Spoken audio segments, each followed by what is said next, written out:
Hello and welcome to episode number 54 of Chel Squared. I'm your host, Andrew Chel, and as always, we've got a ton to talk about today. Before we dive into today's show, though, the social media plug is in order. Please follow the podcast on Twitter at Chel Squared and on Facebook at Chel Squared for more hot takes, news by featured guests, poll questions, and a whole lot more. If you want to follow my personal Twitter, it's at Chelney Andrew. Please rate the show if you enjoy listening. It means more to me than I can put into words. And as an incentive, I will give you a shout out on social media and on the podcast if you leave a rating, review, follow the show, or whatever else. Every time you like the show on SoundCloud, give it a rating on Apple Podcasts, follow it on Spotify, etc.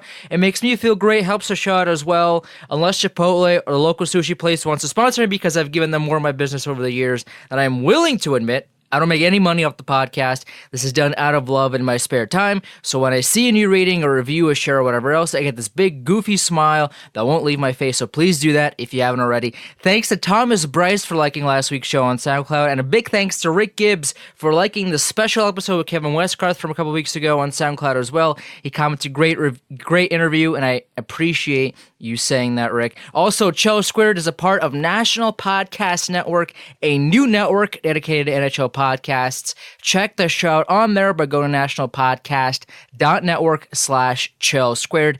And though I am a SiriusXM employee, this podcast is not affiliated in any way with the company. The opinions expressed in this podcast are mine and mine alone, and do not necessarily reflect the views of SiriusXM. If you're angry at my takes, direct them to me and me alone, please and thank you. July 1st is just a couple days away. Players can officially put pen to paper and sign new contracts at noon Eastern Time.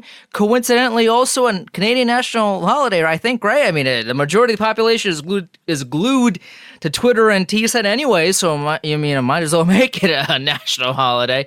Loads of trades to get into, and a couple of news pieces too, including Islanders legend Roberto Luongo announcing his retirement the other day, and Carolina Hurricanes legend Patrick Marleau being bought out by his new team, the team that he spent exactly 4 minutes on. And of course, we'll talk top free agents. One name that isn't top free agent, but will get top free agent money is Tyler Myers, who's reportedly garnering long-term $56 million contracts. I mean, look, you don't need me to tell you this, but signing bottom pair defensemen to ridiculous contracts is probably not a great idea, but hey, as the 201st hockey man, I'm waiting on my fellow brethren to realize that being tall doesn't necessarily mean you'll be good at something. But spoiler alert, I'll be long dead before that happens. We'll get into all of that, the poll question, and a whole lot more. Returning to Chel Squared for today's episode is the score writer, John Matisz. John, I talked to you 7 months ago on the podcast. A lot has happened since then. Welcome back to the show. Yeah, well, thanks, Andrew. And honestly, if I'm remembering correctly, I think we talked a lot about the Tampa Bay Lightning on that episode and how dominant they were and how they'd win the cup easily. So things have certainly changed, and now we find ourselves in this window here right before the free agency opening and right after the draft, where it's just rumors galore. So tons to talk about. Absolutely. To our credit, the Lightning probably should have won the cup if they didn't utterly collapse after the first period of the first game against Columbus. We watched the first period of that first game, and we thought, okay, well, this is over. They destroyed the Blue Jackets. Bobrovsky looked bad. Everyone thought, all right, well, this is over before it began. And then they just decided to quit. So it wasn't really our fault that they just decided to give up on the season amidst their just horrible collapse. But to their credit also, the top line was dominant 7 months ago, and unless something drastic happens, it should be dominant next season too. Yeah, I don't think anyone's going into next season. I guess we'll see how free agency goes, but assuming nothing earth-shattering happens in terms of the contenders really bulking up, you would think that Tampa would be the favorite going into next season. Obviously, there'll be plenty of haters, plenty of critics saying, oh, they haven't done anything with this core, even though they did go to the Cup final not too long ago. But the recency bias will be there, and once they get off to a nice start, which everyone expects, there'll be the critics coming out again saying, well, 62 wins last year, how far did that get them? So on paper right now, I don't think there's much of an argument against them being the top team in the NHL. But we'll see how things shake out. And there's the seed of doubt is there. And I think it's like fair to an extent.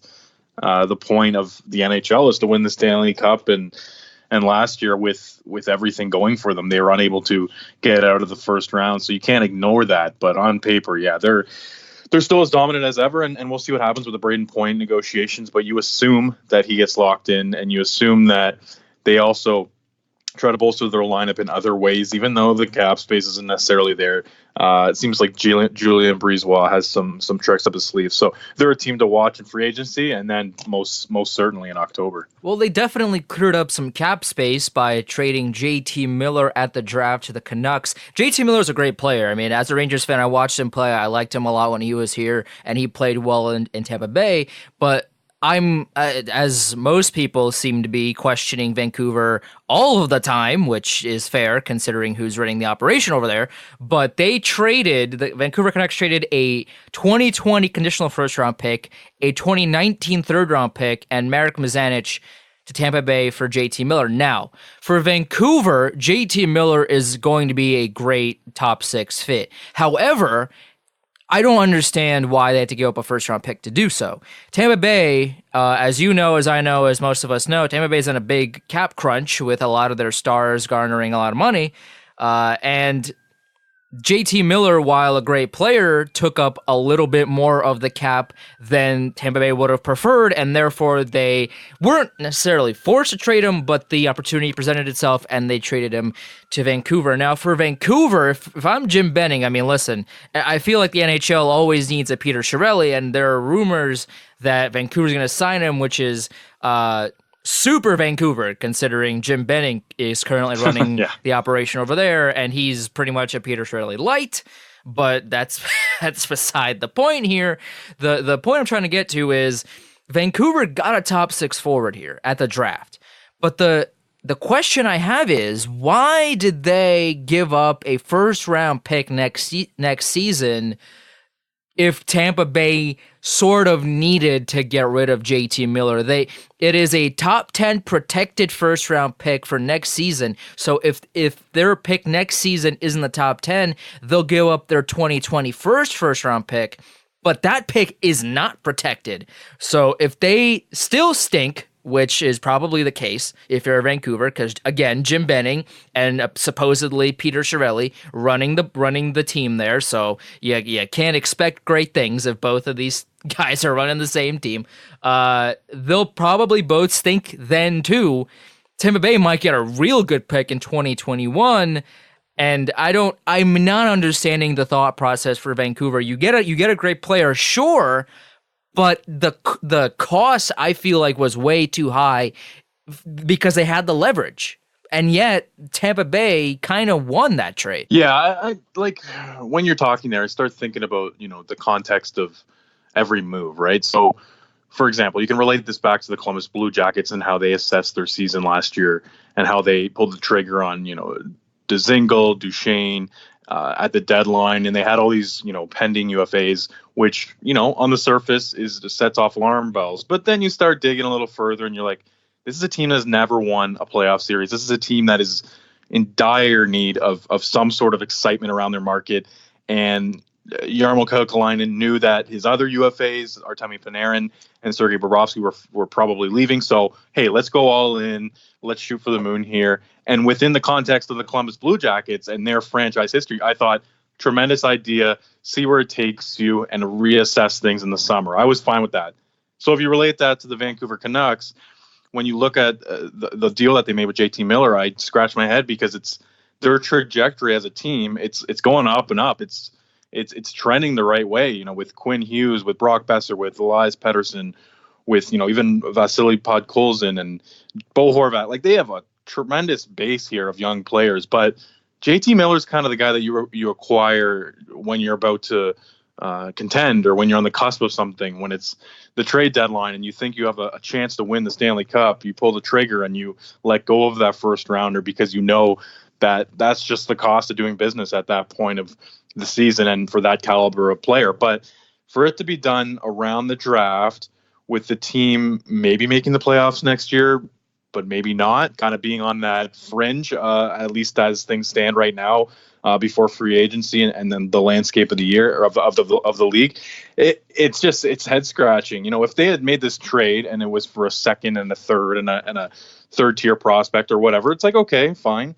But the fact that it's a first rounder is really just odd, and it goes against the plan. I mean, what is the plan in Vancouver? Is it to quick fix here and contend within 1 or 2 years? Okay, if that's the case, which I don't agree with, then sure, start making these bold moves and mortgage your future. But if your plan is more 3 to 5 years down the road, which seems a lot more reasonable and in line with the trajectory of the team and its assets, then you don't make this move. So yeah, it was a little odd, especially when Podkolzin as their number 10 pick is, I want to call him a project, but he's not coming over next season and contributing right away. So they sort of gave off mixed signals where Podkolzin, he's not coming anytime soon. So you make that pick, but then you turn around and make a win now move for a guy like JT Miller. So I don't know what Jim Benning's doing, and a lot of it, as has been reported and sort of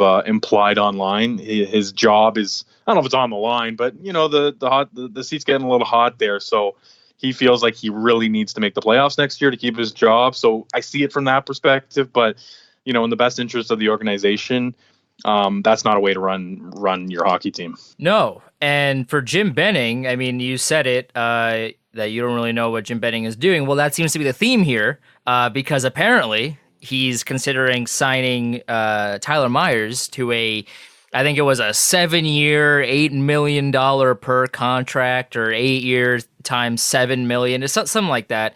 Ends up being $56 million. Tyler Myers, his best asset is the fact that he's tall.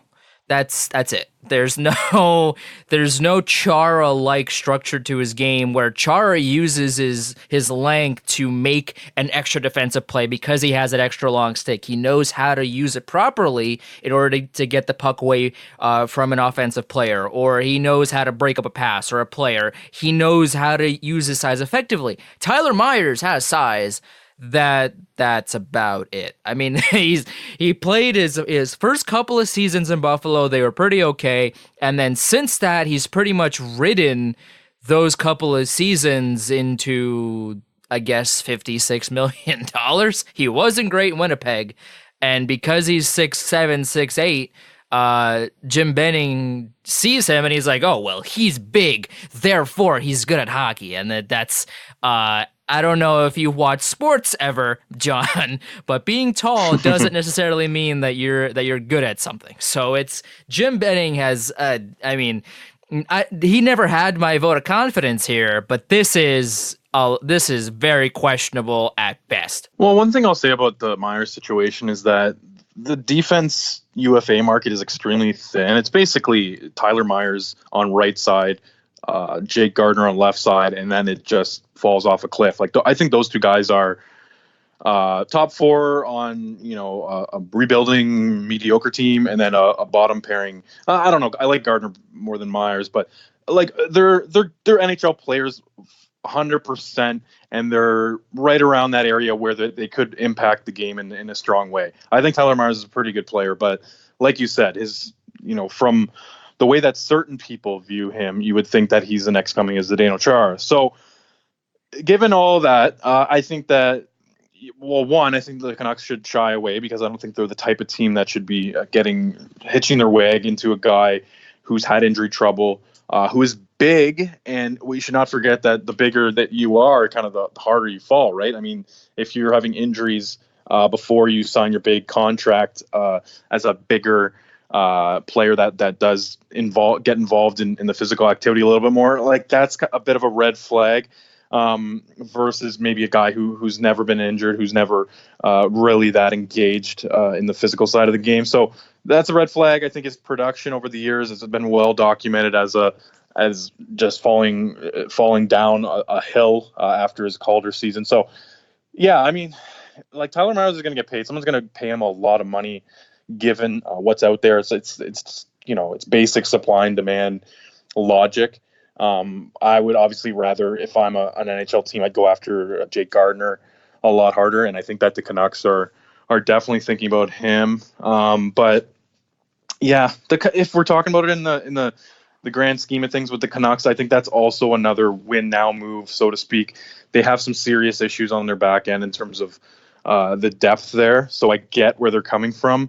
But of all guys, like I just see that as something that you'll regret after, I don't know, the second season versus a lot of long-term contracts. You start regretting it fifth, sixth year. I think this one kicks in terms of the remorse pretty early. Yeah, I feel like as soon as he puts pen to paper, then you start to regret it almost immediately as soon as the ink dries up on that piece of paper.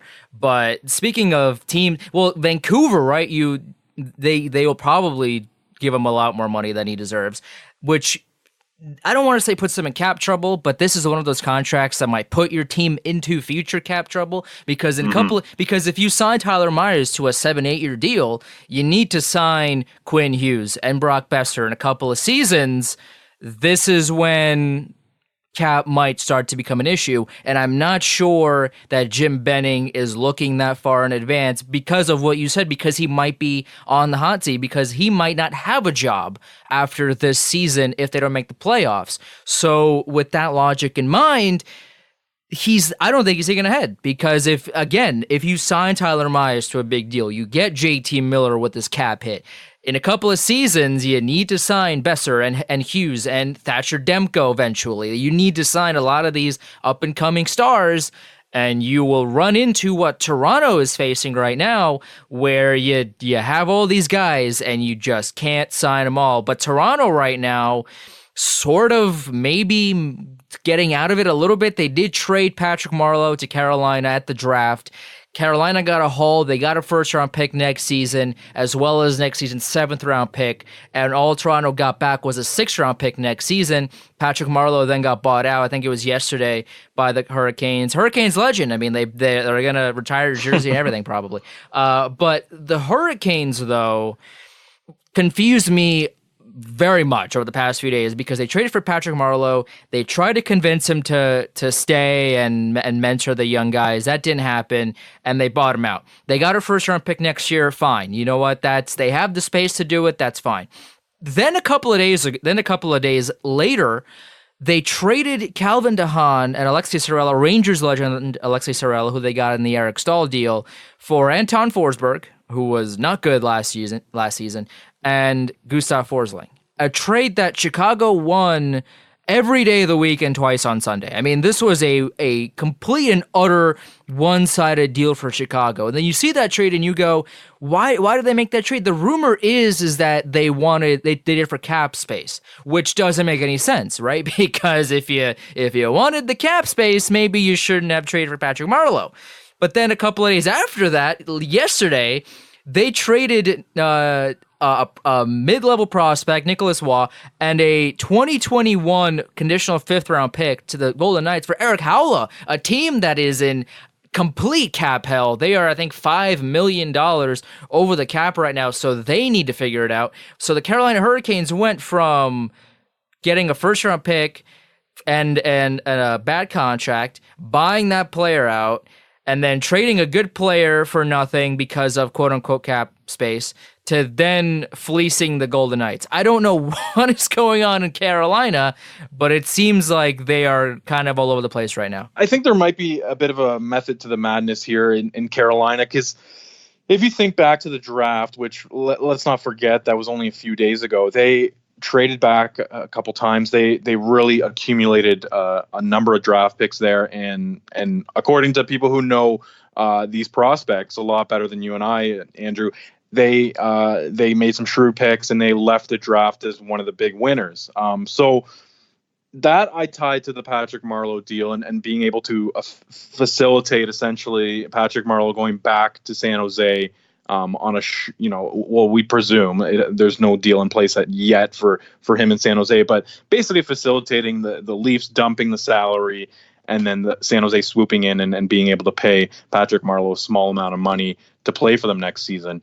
So in doing that, Tom Dundon, the owner, who was at the draft and who was a huge part of every hockey decision, I would imagine looked at that and went, I want another first rounder. I see that the draft is a great spot for us to acquire young assets and to inject our system with as much talent as possible. So I see that. It makes sense. I do realize that Carolina is typically a team that doesn't spend a lot of money. So eating 6.25 does make a lot of sense. But then you look at their books and, they got to also make the salary cap floor. Let's not forget that. So having 6.25 on the books for a guy who's not going to be there does help you. So there's that. And then I like the Eric Holla trade, to be honest. As you noted, too, I think you're in agreement there where, I mean, what are they giving up? Nicholas Roy, is he going to turn out to even be an NHLer? I don't know. Probably not. I don't know. Maybe he will. But the ceiling there is pretty low. And then a conditional fifth. I mean, that's peanuts for a guy like Eric Holla, who I think is a nice addition to their top nine. And we'll see where he ultimately fits in their lineup. But when he has been healthy and playing for the Vegas Golden Knights, he's looked like a quality middle six guy. So I like those moves. I will agree on the Calvin DeHaan trade being a little puzzling. Again, I think that there's probably something going on there behind the scenes because they are going to potentially lose two goalies to UFA, Petr Mrazek and Curtis McElhinney. They're two platoon goalies last year when they went on their run. So even though Forsberg might not be, a number one goalie, maybe he ends up being their backup because there's reports that they may buy out Scott Darling. So I think there's sort of a multi-step plan here that involves that Chicago trade. And the fact that they have so many NHL defensemen, it makes Calvin DeHaan a little expendable. Would you have liked to get more back in return for a guy like DeHaan?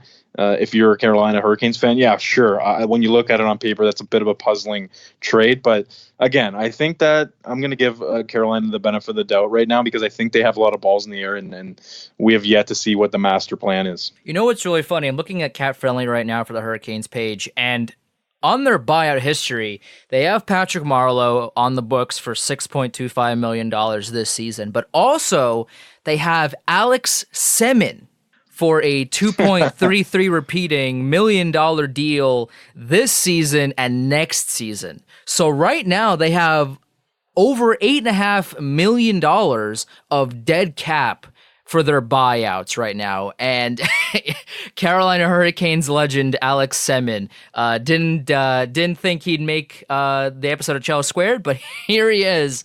We're talking about Caps and Hurricanes legend Alex Semin. And I can see where you're coming from. It's one of those things that you take a look at what Carolina has done over the past few days and you think they seem to have a plan, right? And then you take a look at the DeHaan trade and you go, do they have a plan? What is what's going on? But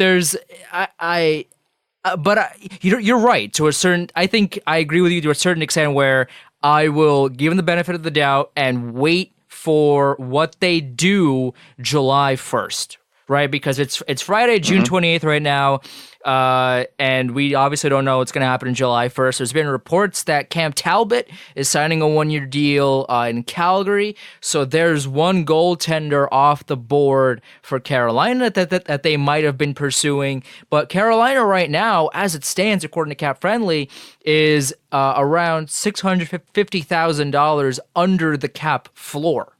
So they need to sign someone. And they need goaltenders anyway, but they need to fill that and make sure that they are above the cap in that regard. And a couple of names that come to mind. I mean, you take a look at the top free agents that are going to be available on July 1st at noon Eastern time. They need. I feel like they would like some offense, right? You take a look at some of the big names, and I'm not sure if the Panarin's and the Bobrovskys and the Duchesnes are looking at Carolina per se. But what's a name that you think would be a secret great fit for Carolina? The thing is like with all this talk about that we were, the draft and unloading contracts and taking on contracts, this team went really far in the playoffs. Like we can't forget that. And I would say a bit of it was, kind of riding a high and, the storm surge and sort of like the intangible so I wouldn't expect them necessarily to go back to the Eastern Conference Final next year. But they need to add someone up front. I think that even last year we could really tell that their depth and it just wasn't there up to the other teams that were making far in the playoffs. You look at the Boston Bruins, for example. I don't know. No one honestly comes to mind in terms of who'd be an excellent fit. Maybe Wayne Simmons, but I just don't know if Simmons wants to go to a place like Carolina. There's a whole little group here of Corey Perry, Wayne Simmons, Jason Spezza, and John Phaneuf, where these guys used to be stars or fringe stars, however you want to describe these guys. Obviously, Perry was a Hart Trophy winner; he was a legit superstar.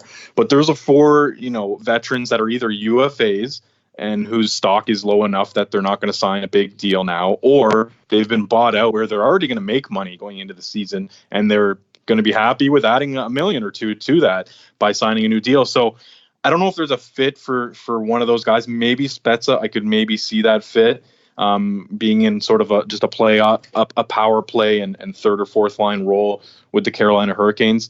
But it's not sort of a side plot to this UFA class, is that there's these four guys, and Phaneuf's kind of different because who knows what type of player he is now.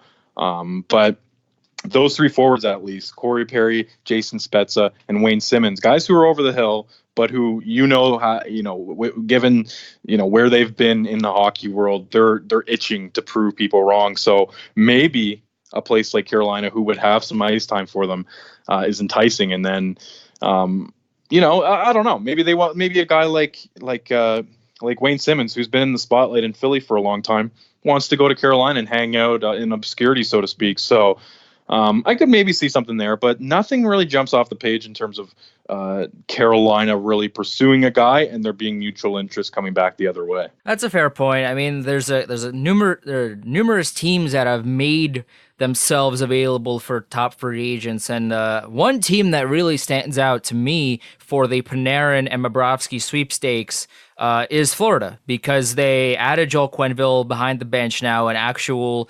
superstar coach who obviously knows what he's doing. And they are just under they have just under $24 million in cap space, so they have the opportunity to sign Panarin and Bobrovsky to a joint deal, similar to what we saw a few years ago with the Wild and Parise and Suter to a certain extent. Maybe a little shorter on the year term. Maybe don't give them ridiculous longevity on those deals. But for Florida, we got Islanders legend Luongo retiring. I think it was yesterday, a couple of days ago. Mike Milbury is the worst, I feel like, is the prevailing theme of late 90s and early 2000s New York Islanders. Mike Milbury probably shouldn't get a GM role ever again, hopefully, fingers crossed. But Florida now sees themselves, if they sign Bobrovsky, if they sign Panarin, as a playoff team, because they have a lot of great pieces, but their goaltending was a disaster. With Luongo, he was good for he was okay, I guess, for the limited amount of time that he saw last season, but with his health, it made sense for him to finally, hang him up. And retire up. He hung his pads up on telephone poles. I don't know if you saw that picture up on Twitter a couple of days ago, but that was prime Luongo right there. But now if they sign Bobrovsky, their goaltending issue is going to be resolved. But Panarin's an interesting name because while they're both traveling together, Bobrovsky and Panarin is meeting with teams that Bobrovsky won't be able to sign with, like the Rangers, who, for a PR stunt, they invited him to Madison Square Garden. They photoshopped him in a Rangers jersey, and they also made him a lefty, which is not a good move by the Rangers because he is not a lefty; he's a righty. But not the Rangers have seen better days in their history. I'll tell you that much for what it's worth. But Panarin. I think it comes down to the Florida Panthers, probably the Avalanche at this point are a dark horse in the mix as well. Maybe the Rangers, maybe the Islanders, because they have a lot of space too, and they need to sign Leonard, they need to sign Lee. Not sure if they're going to do either, and if they don't sign Leonard, well then now they're in prime position to sign both Panarin and Bobrovsky as well. So that remains to be seen. But in terms of Panarin and Bobrovsky, where do you think they're going to sign? Will they sign with one team, or will they split apart and sign one, let's say, in Florida and one in, I don't know, Colorado or the Rangers, let's say? I would be shocked if they don't end up in Florida, both of them, with the Panthers. I think that's been telegraphed pretty well at this point. And I think, whether it's cap space or Joel Quenneville having coached Artemi Panarin, or the weather and both players' connections to the Miami area as a summer spot. No taxes as well. No taxes. Russia being there's a Russian community in that area. Like, there's just so many checkpoints, so many check boxes that have, I guess boxes that have been checked is what I'm trying to say. that it would honestly be shocking, and they really seem like a package deal at this point, given what's gone on over really the last 12 months, dating back to being in Columbus training camp and the topic being broached about their future. It's been a bit of a dramatic scene out of Columbus for a number of months now, but I could see Panarin going to the Rangers. I think that's maybe the plan B scenario, just because New York also has a very large Russian population, Russian community. I should know. I am one within the community, as one would say. There's a lot of people that speak Russian here. So if Florida doesn't work out, well then, hey Artemi, we got a lot of us here too. Hey, come play for the Rangers, please. Yeah, I think so. Let's just break it down by the scenario. So I think scenario one, which is, if I'm putting like a number on it, like 80% chance, would be both of them going to the Panthers. And then scenario two, I think, would be Panarin going to the Rangers. And Bobrovsky, it doesn't seem like there'd be a fit there in New York. So maybe he goes to Florida by himself, or he goes to a place like Colorado, where they have a ton of cap space, and really with New York and Colorado, I think that they're both in tremendous shape moving forward with the Rangers. And you look at their books, and, after this coming season, they have literally like 3 or 4 guys on the books. So they have a clean slate there. They have a absolute full cupboard of prospects coming through, whether it's Hedel or guys like Kravtsov, or just you go up and down the list. They even have Georgiev, who's the kind of backup right now to Lundqvist.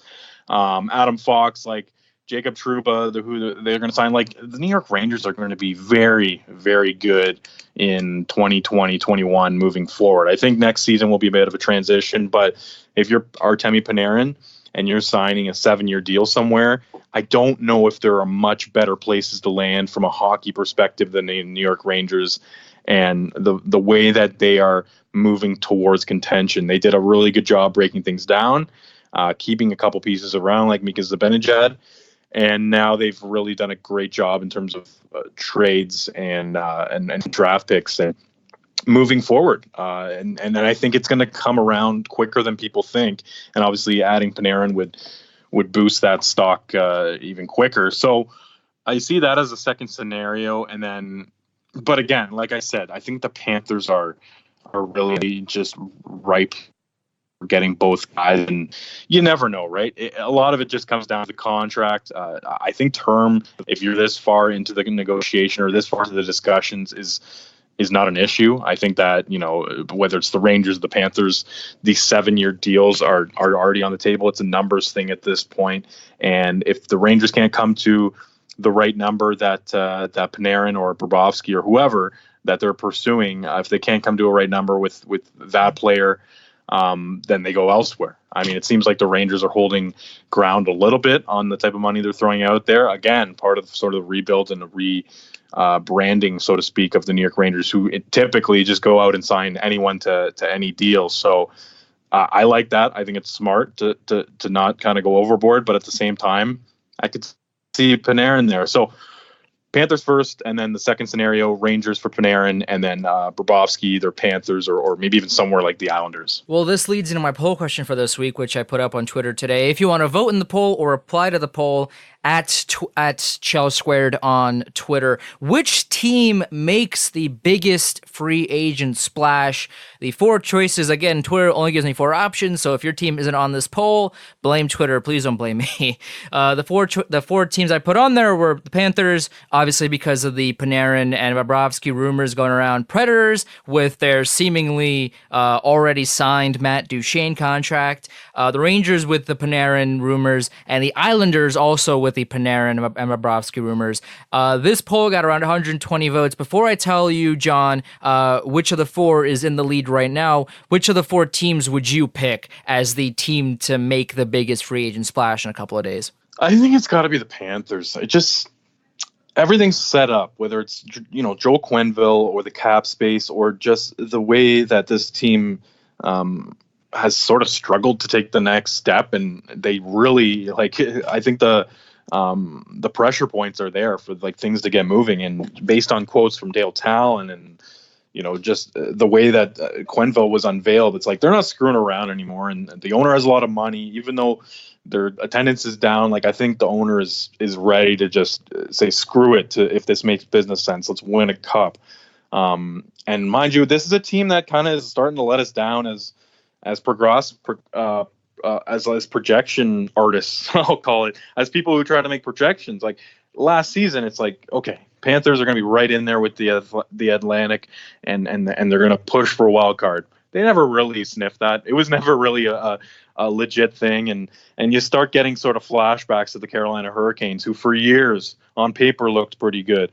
When you would watch them, you're going, this is a pretty good hockey team, and then never make the playoffs. I think that the Panthers are, slowly but surely getting to that point, and when you're, south and you have a smaller fan base, and just the pressure kind of ramps up in terms of we need to start being a winning team or we're going to lose even more fans. So I think that the Panthers are they've stated that they have the money and they have the attention of these free agents. How often is this going to happen where the Panthers are in this spot? It's I don't want to keep bringing up Columbus and last year and Jarmo Kekalainen kind of swinging the fences, but it's also not a terrible comparison.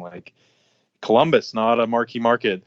They had a chance last season to make some noise. They decided to do it. I would imagine Dale Talon looked at that and went, I have some balls too. So let's kind of get to the negotiation table and let's figure this out. So I'm thinking just dollars and cents, because they might get Panarin and Bobrovsky, which will be, I don't know, $22 million or so.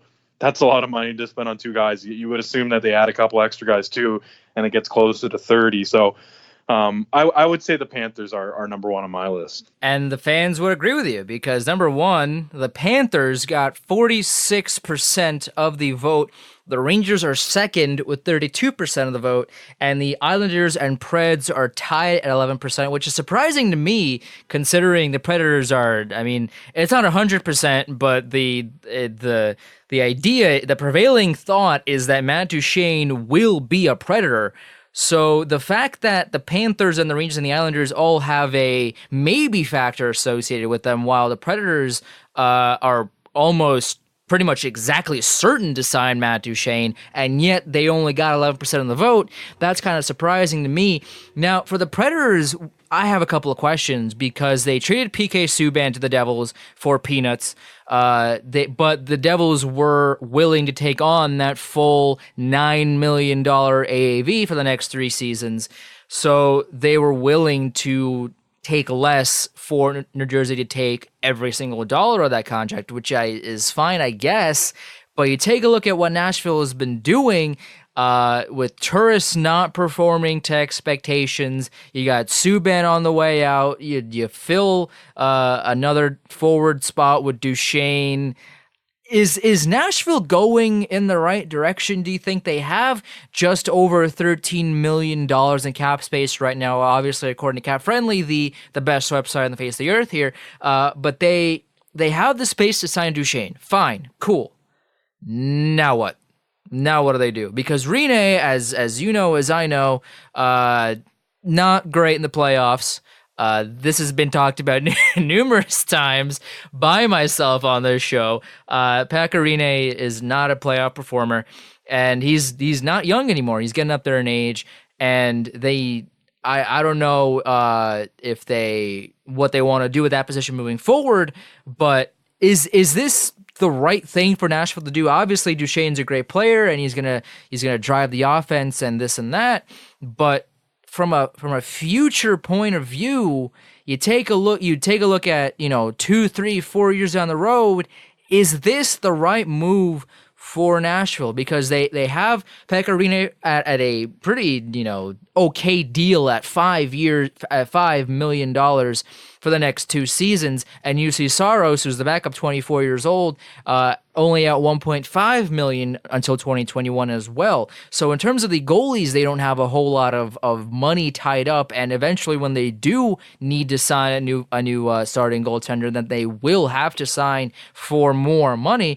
But in terms of the right now and for the future, is this the right decision for Nashville to go pretty much all in on Duchene and then just kind of say, all right, well, now go win some games? Yeah, I mean, I don't see why not. David Poile's been in the league for 34 years, hasn't won a cup, so I see the pressure there from a personal perspective. And just again, like at some point, as a franchise, you got chips in the middle of the table. I don't think that signing Matt Duchene, who isn't, it's not that risky of a signing. Like, the guy's going to produce. Sure. I don't think that's necessarily going all in, but certainly going after big name free agents is saying something, and trading PK Subban in the process is saying something. So I guess I'll break it down by position. I think they're totally fine in goal. I see your concerns with Pekka Rinne, but Jussi Saros is supposed to be the next big thing in terms of starting goaltenders, and a guy who's 24 and already could be playing starters minutes elsewhere. I think that they're set up beautifully for that. And I guess the hope there is that Jussi Saros doesn't come out of his shell until after he signs his next deal. At least financially, they got to be thinking that. But those are good problems to have.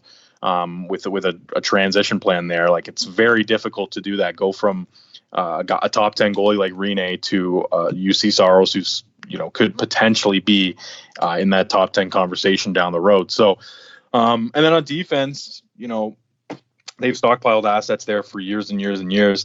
And I didn't like the return that they got for the New Jersey Devils, but I didn't hate the move of trading PK Subban. And that sounds crazy, but just when you think about it from, who's getting ice time and the type of players that they have on defense, and the fact that PK Subban's not young anymore. He's 30 years old. He had 3 years left on his deal at $9 million.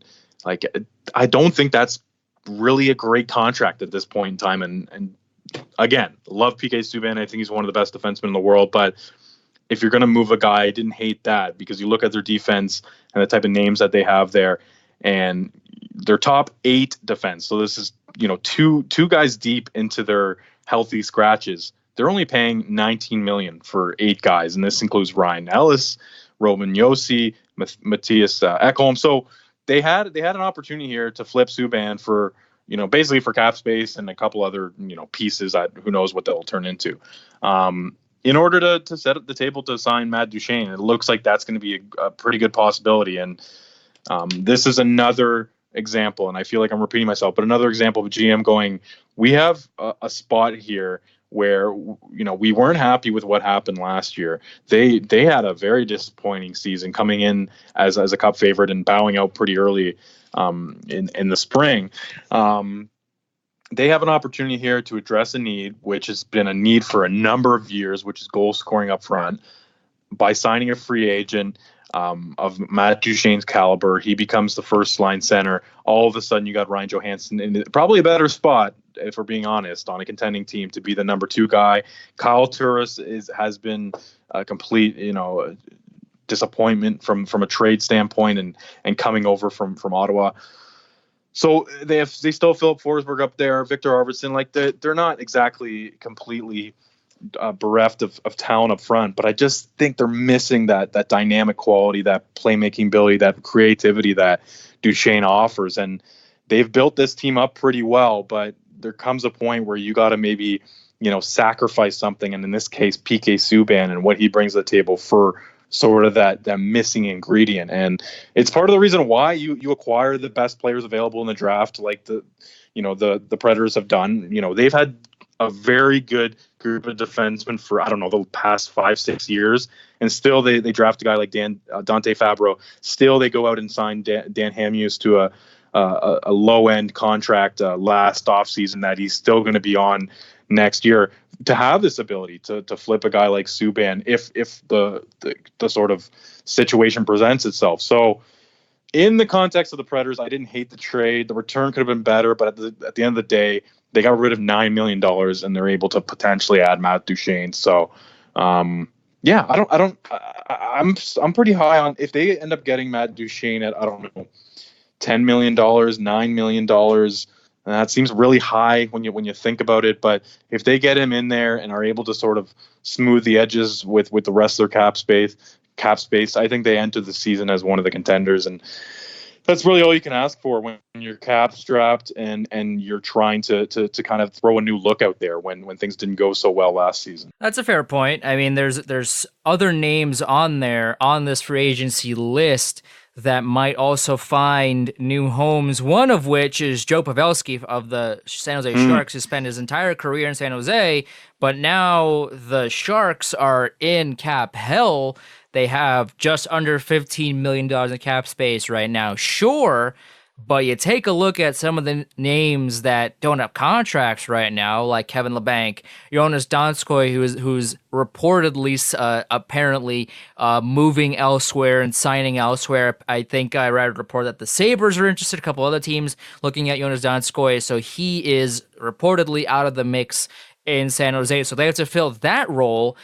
Joe Pavelski is a free agent, as I just said. He's spent 13 seasons in San Jose, and now he might be on the move. Joe Thornton, 39 years old, he's a UFA. Are they going to re-sign him to a one-year deal? Is this it for Joe Thornton? If it is it for Joe Thornton, then they need to find someone to replace his production. Are they going to do that with the limited amount of cap that they have? How are they going to pull that off? Are they going to do it at all? Well, that remains to be seen as well. Gus Nyquist, they traded for at the deadline instead of trading for a goaltender, which they should have done. Cough, cough, Jimmy Howard, cough, cough. That they didn't do. He's going to be a UFA. He's going to demand money that the San Jose Sharks can't afford to pay him.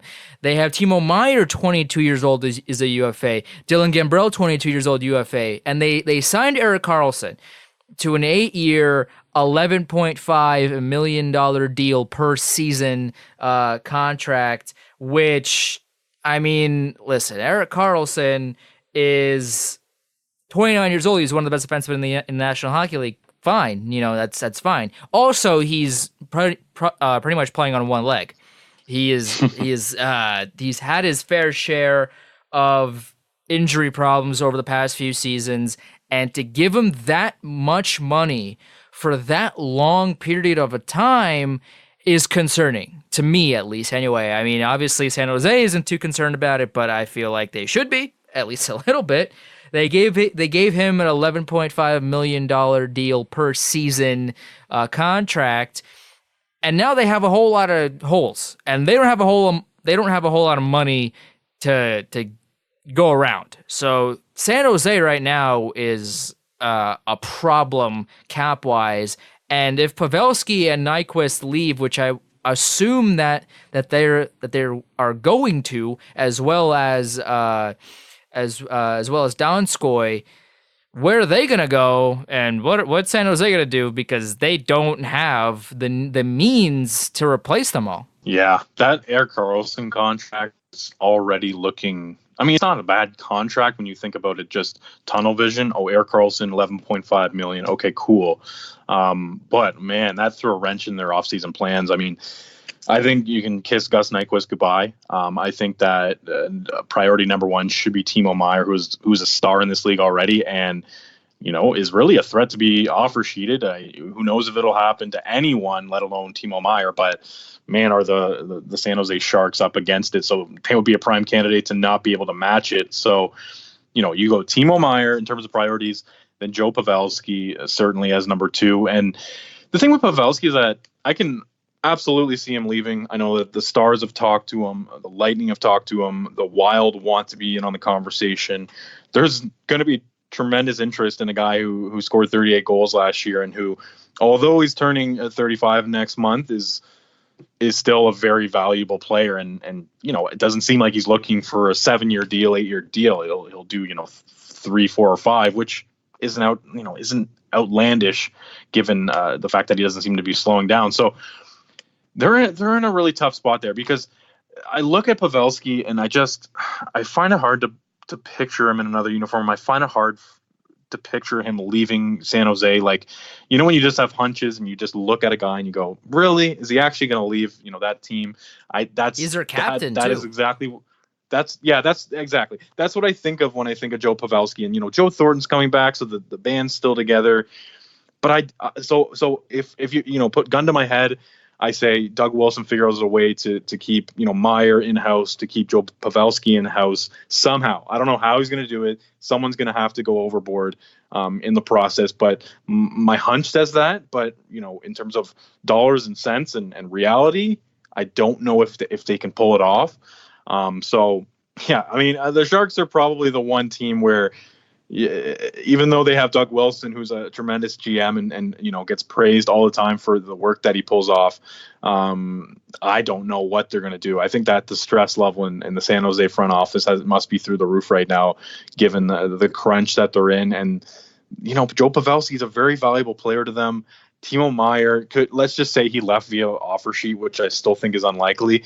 Imagine what he could turn into in another environment, right? So, like, there's some real decisions to be made here, and for Sharks fans' sake, you hope that it all gets figured out, because this is a team that's been really far in the playoffs, who has choked in the playoffs, who have they've had this group together that has been so close but hasn't been able to do it. So you hope that they at least have one more kick at the can. Well, Erik Karlsson also isn't their only bad contract. They have Brent Burns, 34 years old right now, $8 million per season until 2025. They have Marc-Edouard Vlasic, who was very good, but this season was not very good. He's 32 years old. He's making $7 million, full no-move clause, by the way. Brent Burns, modified no-trade clause. Marc-Edouard Vlasic, full no-move clause. $7 million per year until 2026. So long-term deals, if it's great and everything, but you take a look at the contracts that they have right now, and you think, oh boy, if the Vlasic deal was a few years shorter, that might have been a movable contract, maybe. If Brent Burns was a few, if it ended in 2 years or in 3 years, I'm not saying Brent Burns is still a very capable player, but if you were in a dire situation to move cap and you had to get rid of Brent Burns, which is impossible right now because of his term, but if it was a little bit shorter, then you could maybe potentially finagle getting rid of Brent Burns' contract. They also are paying Paul Martin this season for $1.4 million. So they are right now, this is a major, major situation right now in San Jose, because they have a lot of holes that they are not going to be able to fill up. So you take a look at what's going on right now, which to me was the biggest question mark regarding Karlsson's contract, because you lock him up, great, fine, you have him for 8 more years. But is this team going to be competitive 2-3 years down the road? You take a look at some of these contracts, and a lot of these guys are not young. Logan Couture is 30, and he's locked up for until 2026 at $8 million per, which is fine. That's a fine contract, but 4 or 5 years down the road, is that still going to be a good contract? Are they going to be good 4 or 5 years down the road? That remains to be seen. I know you got to go, John, but one quick thing that I want to mention here before I let you go is the Islanders, right? Really quickly here. Robin Lehner might be leaving. Anders Lee might be leaving, 27 goals last season. He might be out as well. And they are in the running for Bobrovsky and Panarin, but you alluded to it, I'm alluding to it. I don't think they're the favorites here. If they're going to go to a New York team, this might be biased from my end a little bit, but I do think the Rangers are closer to Panarin than the Islanders are. But the counterpoint is that if Panarin does sign with the Rangers, Bobrovsky signs with the Islanders, and they could still be, they're still pretty close to each other in terms of proximity. So if you want to look at specifically geography, right, if they want to go to different teams, they could each go to the Rangers and the Islanders if they so chose, if Leonard is out the door, which wouldn't be great from an Islanders perspective because Robin Leonard was phenomenal last season, won the Masterton. He's battling his demons. It's a phenomenal turnaround story for Robin Leonard. And for the Islanders to kind of let him go, I don't think would be a great move on the organization perspective. But if Robin Leonard is demanding this ludicrous contract, then that might be one of the reasons why Lou Lamoriello is looking at this and he's going, maybe you can go out and see if you can get that contract for yourself if you want it. My number. Call me if you need me. Goodbye. You could do that. But in terms of the Islanders, if Lee leaves and Robin Leonard leaves and they don't sign Panarin, Bobrovsky, or either, then they've got $21.5 million of cap space, right? They're under the cap floor by just over $200,000, and the biggest free agents aren't going to sign there. So are they going to sign Pavelski? Are they going to sign maybe Nyquist or maybe Zuccarello, who's looking for reportedly a 5-year deal, who's 31 years old? What are they going to do? Yeah. So before we get into the Islanders, I just like to point out that Evander Kane, among all those contracts you listed with the Sharks, might be the worst one, or has the potential to turn out to be one of the worst. He's 27 years old, and they're paying him $7 million for the next 6 seasons up until 2025. And let's face it, he's a goal scorer, but aside from that, he doesn't do a whole lot. He drives play a little bit here and there, but again, not a guy that you maybe want to have your wagon hitched to long term as you try to transition out of this, this old core eventually. Like you said, a couple years down the road, what does this team look like? They've got LeBanc, they've got Timo Meier, they've got some defensemen coming through the ranks with Nick Merkley and whatnot, or Ryan Merkley, I should say. But yeah, it's a top heavy team and an old team. So they're in a bit of a bind there, to say the least. But anyways, the Islanders with Anders Lee, similar to Joe Pavelski, and maybe this is just the captaincy sort of seeping into my brain, but I thought that was going to be an easy negotiation between the Islanders and Lee. I thought that, this wouldn't be a story, but apparently they're far apart, and it's looking likely, as reports say, that he's going to test free agency and not end up back on Long Island. So that's a bit of a shocker, to be honest. I thought that was in the bag, and also Robin Leonard. I thought these two guys are cornerstones of their team moving forward, and coming off a great season, coming off this relationship building season with Barry Trotz and Lou Lamoriello, and just being part of the solution there. John Tavares leaves. Everyone thinks this team's going downhill and downhill fast, and they have a tremendous season. And those two guys are right at the top of the reasons why they were able to go so far in the playoffs, and also just the regular season in general was a hell of a turnaround from expectations to reality. So, yeah, it's weird what's going on in New York, in the New York Islanders sphere, and I think that they're ripe for going nuts if they don't get Anders Lee or Robin Leonard to re-sign there. I think that they're going to make some choices that they're going to regret, and I don't necessarily blame them in a sense. As you mentioned, they got the cap space. And they're going to be looking at last year and going, we don't want to lose that. We want to be back in the playoffs. We want to keep pushing forward. So do they throw too much money at guys like, I don't know, Wayne Simmons or someone else that's sort of on the fringe and isn't exactly, going to be an impact player, but you end up spending $7 million on. So they're certainly a team to watch. And from the standpoint of looking back even a month ago, I didn't expect them to be so sort of entrenched in this sort of conversation. So With the way that they handle information within the Islanders front office and their little bubble there, it's hard to come by. The information doesn't come out easily, so we never really know what to really do with them and how to sort of frame our opinions because they keep things so close to the vest. So the fact that some stuff's leaking out now and that it could turn into something that's not so desirable for Islanders fans on, say, July 3rd when they look at their roster, that's not a great feeling. So you hope that a guy like Anders Lee, who's the face of the franchise there, resigns, but it might not happen. Same with Robin Leonard. Great story, as you noted, and a really good fit there.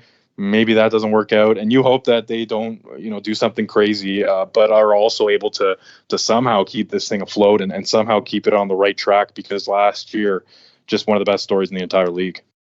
Person that responded to the poll really quickly is Andrew Markowiak. I hope I pronounced that right. At a Mark ZZZ. He said, "Don't underestimate the capability of Jim Benning going rogue." To which I responded with, "I don't consider signing Tyler Myers to a ludicrous contract as a splash per se." So there's going to be a lot of overpayment, which it happens every year. It happens across all sports. When it comes to free agency, there's going to be overpayments. That's just the way the cookie crumbles sometimes. And John, I really appreciate taking the time. I know you got to go, so I will let you go. Plug your social media, plug whatever else you want to plug. The floor is yours, man. Yeah, so I have a podcast, Puck Pursuit. You can find it on iTunes, SoundCloud, Spotify, any place where you get a podcast. You can find it there.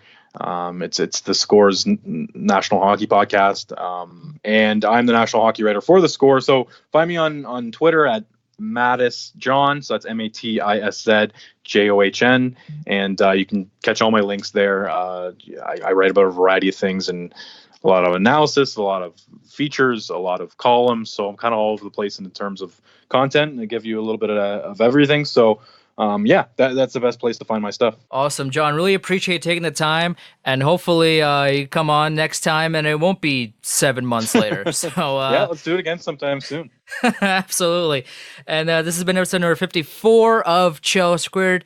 Episode number 55 coming out next week after July 1st. We will have more information as to who goes where. I will have more on that next Friday. I'll talk to you then.